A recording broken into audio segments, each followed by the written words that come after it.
नमस्कार दोस्तों, मेरा नाम ईशु कुमार साहू है। आइए ट्यूटोरियल में आप सभी का हार्दिक स्वागत करता हूं। जैसे कि हमने जो भारत की भूगर्भिक संरचना है उसके बारे में अध्ययन कर रहे थे, आज उसी क्रम को आगे बढ़ाते हुए हम देखेंगे आर्य महाकाव्य काल के बारे में। इससे पहले हम लोगों ने आदि महाकाव्य काल, द्रविड़ियन महाकाव्य काल, पुराण महाकाव्य काल और आर्य महाकाव्य काल का जो ऊपरी भाग है उस चीज़ को हम देख लिए थे। ऊपरी जो कालक्रम है उस चीज़ को हम देख चुके थे। आज हम आर्य काल के बारे में थोड़ा और देखते हैं कि एक और क्या हुआ था। जैसे आर्य काल है,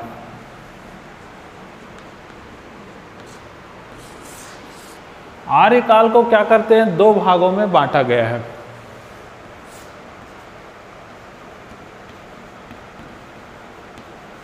तृतीयक जीवन काल और चतुर्थ जीवन काल या चतुर्थ जीवन कल्प इसी को बोला जाता है। तो दो आर्य काल को दो भागों में बांटा गया है। ऊपरी भाग का हमने चर्चा किया था। ऊपरी भाग क्या था, ऊपरी कार्बोनिक फेरस काल से लेके अपना जुरासिक काल तक यह था आर्य काल। अब होता क्या है, जुरासिक काल के पहले अगर हम देखें तो ट्रियासिक युग आता है। अगर हम ऊपरी काल के बारे में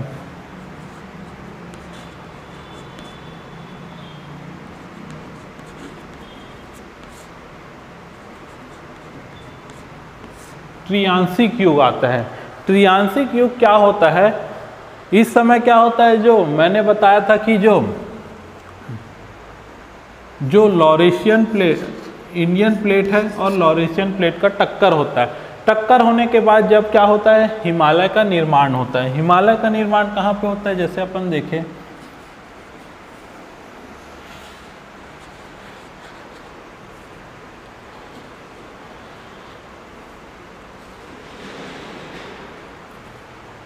तो इस जो क्षेत्र में है हिमालय का निर्माण होता है। ये जब प्लेट ऐसे ऊपर की ओर जाती है और ऊपर से एक प्लेट आती है, दोनों जब टक्कर होता है तब क्या होता है, हिमालय का निर्माण होता है। तो हिमालय का निर्माण इसी काल में होता है, हिमालय का निर्माण। ठीक है, तो ये तो हो गया हिमालय का निर्माण। हिमालय के निर्माण के बाद क्या होता है, हिमालय के निर्माण की श्रृंखला चलते रहती है। जैसे आज भी आप देखोगे तो हिमालय अभी भी नवीनतम पर्वत के रूप में बोला जाता है, उसकी ऊंचाई अभी भी बढ़ रही है। तो ठीक उसी तरह क्या होता है, आर्य महाकाव्य काल को तृतीयक जीवन काव्य काल और चतुर्थ जीवन काव्य काल में बांटा गया है। अब जो तृतीयक जीवन काव्य काल होता है उसमें क्या होता है, जो हिमालय की सबसे नीची जो श्रेणी होती है, हिमालय में 4 प्रकार की श्रेणियां देखते हैं, उसमें सबसे नीची जो श्रेणियां रहती है शिवालिक श्रेणी, उसका क्या होता है, इसमें शिवालिक श्रेणी का निर्माण होता है। शिवालिक श्रेणी का जब निर्माण होता है उसके बाद उस समय जो भी चट्टानों का अपर्दन हो चुका रहता है, उस टाइम के चट्टानों को क्या बोला जाता है, तृतीय कालखंड के चट्टान के रूप में बोला जाता है। उसे ही क्या बोला जाता है, टर्शियरी, उसे ही टर्शियरी क्रम की चट्टानें बोला जाता है। अर्थात हिमालय पूरी तरह निर्मित हो चुकी है, अर्थात हिमालय की जो चारों श्रेणियां क्या हो गया, निर्माण हो चुका है। उसके बाद जो चट्टानें होती उसको क्या बोल दिया जाता है, टर्शियरी क्रम की चट्टानें बोली जाती है।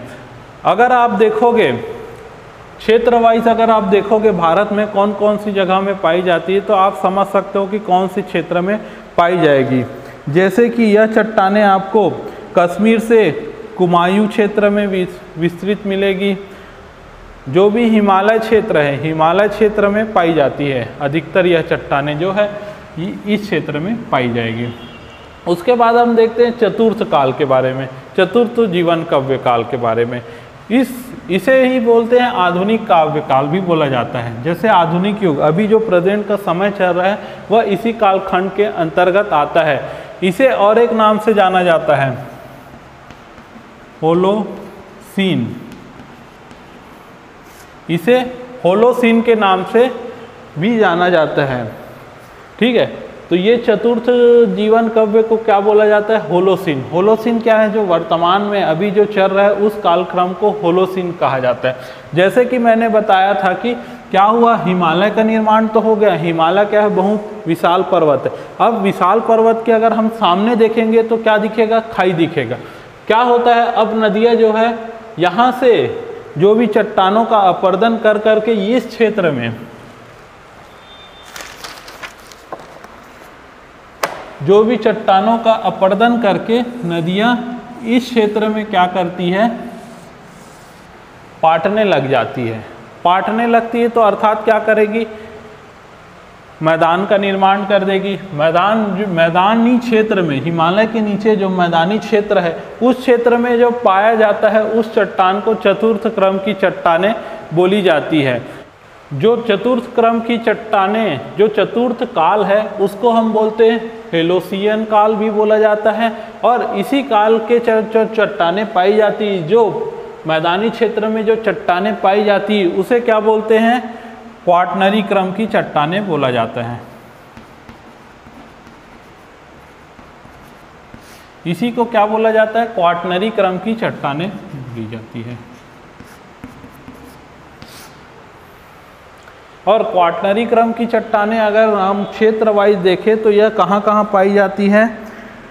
कश्मीर घाटी, झेलम घाटी, गंगा, ब्रह्मपुत्र, नर्मदा, तापी, महानदी, गोदावरी, कृष्णा, ऊपरी घाटियों में यह पाई जाती है। तो यह हो गया अपना, जैसे अपन देख रहे थे कि चट्टानों के बारे में भारत में मुख्यतः 8 प्रकार की चट्टानें होती है, उसके बारे में हम देख चुके हैं।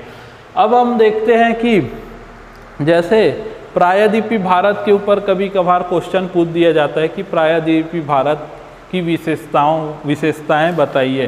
तो उसके बारे में अगर हम देखते हैं प्रायद्वीपीय भारत की विशेषता क्या क्या है।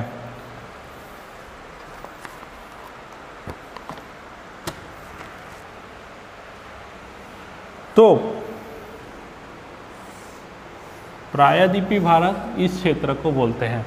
जैसे कि हमको पता है कि प्रायद्वीपीय भारत जो था क्या था? प्रायद्वीपीय जो भारत था अपना गोंडवाना लैंड का हिस्सा था। प्रायद्वीपीय भारत जब स्थल मंडल का विभाजन हुआ तो यह क्या था? गोंडवाना लैंड का हिस्सा था और अफ्रीका के साथ लगा हुआ था। तो हम यह बोल सकते हैं भारत में सबसे पुरानी चीज क्या है? प्रायद्वीपीय भारत है। इसकी पहली विशेषता क्या हो गई? पुराना है, यह सबसे ज्यादा। और सेकंड चीज देखें, पुराना होने के साथ साथ क्या है? कठोर भी है। यह चट्टानें सबसे कठोर है। उसके बाद अगर हम देखें तो यह चट्टानों में क्या हुआ है? ज्वालामुखी, मतलब ज्वालामुखी की जो क्रियाएं हैं वह बार बार होती रही है। ज्वालामुखी की क्रियाएं होने से क्या हुआ है? यहाँ पे जो प्राकृतिक गड्ढे बन गए थे, जैसे हम देखे थे छिछला सागर का निर्माण हुआ था, वैसे ही क्या हुआ था? यहाँ पे प्राकृतिक गड्ढे बन चुके थे। तो प्राकृतिक गड्ढे बन गए थे, इसी कारण अगर हम प्रायद्वीपीय भारत में देखें तो तालाबों की संख्या अधिक है। और अगर हम देखें प्रायद्वीपीय भारत में तो यह पहला हम देख डाले सबसे पुराना है, दूसरा कठोर है, और अगर हम देखें तो प्राकृतिक गड्ढे इसमें पाई जाती है, जिसके चलते क्या है? यहाँ पे तालाबों की संख्या अधिक है। और अगर हम देखें कि इसमें कुछ कुछ भागों में क्या होता है? बहुत अधिक वर्षा होती है। बहुत अधिक वर्षा होने के कारण क्या होता है? इसमें जो है सदाबहार, कुछ कुछ क्षेत्रों में सदाबहार वन पाई जाती है। और यहाँ पे अगर हम देखते हैं, यहाँ इस क्षेत्र में यह खनिज संपदा से भरा हुआ क्षेत्र है प्रायद्वीपीय भारत। और यहाँ पे एक छोटा नागपुर का पठार भी पाया जाता है। छोटा नागपुर के पठार को क्या बोला जाता है? भारत का रूर क्षेत्र बोला जाता है। और इसमें अगर मिट्टी की विशेषता देखें तो बहुत सारी मिट्टियाँ पाई जाती हैं, जैसे काली मिट्टी, लाल पीली मिट्टी, लेटेराइट मिट्टी, यह सब मिट्टियाँ इसमें अलग अलग क्षेत्रों में अलग अलग पाई जाती है। और अगर हम देखें इसमें प्रायद्वीपीय भारत में एक साइड क्या होता है? ज्वार नदमूद का निर्माण किया जाता है, और एक साइड क्या होता है? नदियों द्वारा डेल्टा का निर्माण किया जाता है। यह तो हो गया प्रायद्वीपीय भारत के बारे में। तो आज हमारा भारत की भूगर्भिक संरचना कंप्लीट होता है। इसके बाद हम दूसरा टॉपिक पढ़ेंगे। तब तक के लिए धन्यवाद।